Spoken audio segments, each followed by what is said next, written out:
YouTube, what is going on? I'm Julian, back with another video, and today I just want to talk about leaving the 9 to 5. And I'm in my car right now. It's been a long day, but that's a part of what made me think about this topic and just kind of wanting to bring it up. But if you're looking to leave, the 9 to 5, and you want the flexibility of, doing what you want when you want to be able to create your own schedule. You're tired of missing birthday parties. You're tired of missing graduations. You're tired of missing out on vacations. Because of course, when you have a job, you're working for somebody else. So, you got to request a time off, or, if you got a shift that day and somebody's like, hey, like last minute, like we're going to the lake, we want to party, whatever the case may be is, when you have a job, you know what it's like, and it stinks, especially if you live on your own, or you're building yourself up, which we all are really. When we start working, we're all trying to accomplish more. So if you miss a day of work, you miss some money. But not only that, the thing is, you're not missing much really as far as like funds, just because once you leave that 9 to 5, you're there's no cap. Like you can continue to make like as much as you want. It's dependent on you. So really what it comes down to leaving the 9 to 5, and I'm just gonna bring up a couple different topics, but the first one is, of course, you got to figure out what it is that you want to do, and you just have to commit to it. And it doesn't necessarily mean that like you have to have it all together. When I first started, my friend helped me out, did personal training. I realized how much money I can make in such little time, just from throwing in like an ad, on Craigslist, and just picking somebody up who trusted me, to help guide them to where they want to be. And I think that going for a service is always going to be, an easier direction as far as, what you can provide. If you can provide, lawn maintenance, you can provide, I sell real estate, you want to transform somebody's body, cut trees, whatever the case may be is, there's people out there that power wash too, and they make really good money. And it might not be like your most absolute, like, this is exactly what I want to do. Like, speaking from truth, I didn't even know if I was going to love real estate or not. And I didn't know if I was going to enjoy, doing what I did and building the business that I did. But truthfully, because I picked it and I committed to it like 100%, I told myself I'm not going to accept failure. Like, I love it. I love what I do. I don't know if I'm ever going to change, what I do, to something different. But pretty much what you have to do is, let's just say you're going to go power washing, so if you decided you want to power wash, you just have to commit to that. And you just have to tell yourself, I'm not going to stop until I make this successful. And because if you go switching, bouncing ideas, I did that in the beginning too. And I was like, I got this idea, I got this idea, I got this idea. But because I never really fully committed to one, I was never able to accomplish the others. And I think the best thing that you can do for yourself is commit to that one thing. So pretty much just figuring out what you want to do and committing to it. Stick to it. It doesn't matter, no matter what, ups and downs, like make sure that you make that successful.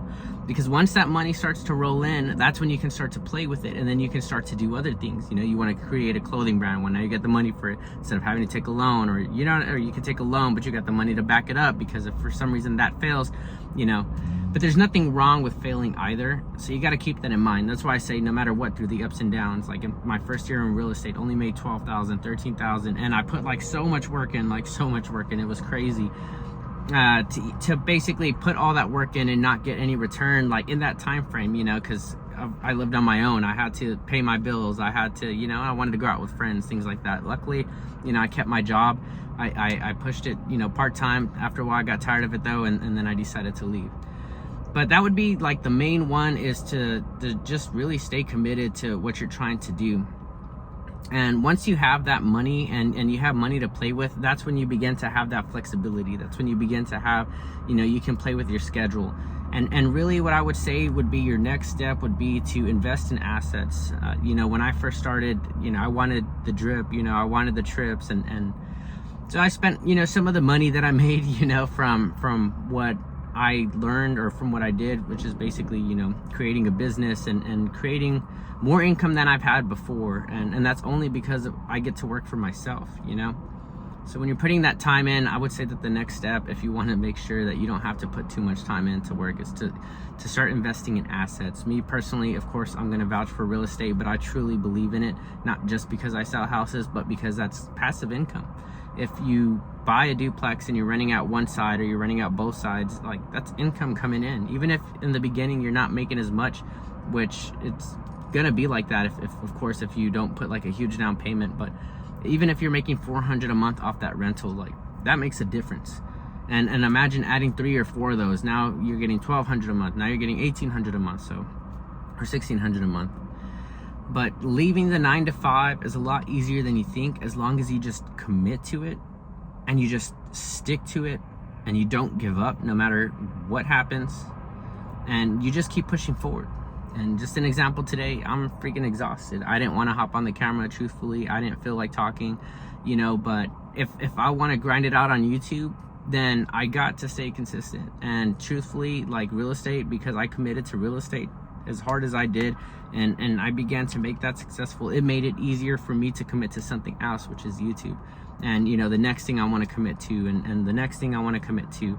And what happens is, you know, when you become really good at committing to that one thing, and I guess that's the one word I really want you to take out of this. When you get really good at committing to that one thing, it becomes that much easier to commit to the second.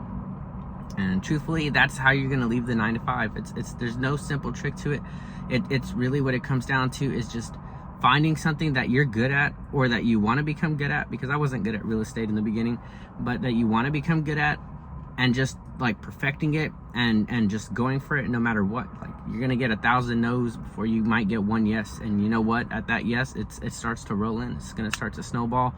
And then you got 2 yeses, 3 yeses, 4 yeses. Next thing you know, you're making $3,000 a month, $4,000 a month, $5,000 a month, and then you hit $10,000 a month, and you're just like, you know, oh shit, like I did not expect that I was going to end up being, you know, where I'm at now. I'm making $10,000 a month. I have a down payment for a house, but you know what, you know, you get me. I'm not gonna spin my wheels here, but just basically just stay committed, keep pushing forward, don't give up. Because if you give up and you hop to the next thing, you're restarting that all over again, you know, and that's not going to get you where you need to be. It's the same thing with the gym. If you worked out for 10 months straight and then you quit, you know, after you see some success because you're like, oh, I look good, then, you know, you're going to lose all that progress and you're just going to have to restart. So anyways, hope you guys had a good day, and I'll catch you in the next video. Okay, Keno, I see. Dreaming, talking in your sleep. I know you want to cry all night.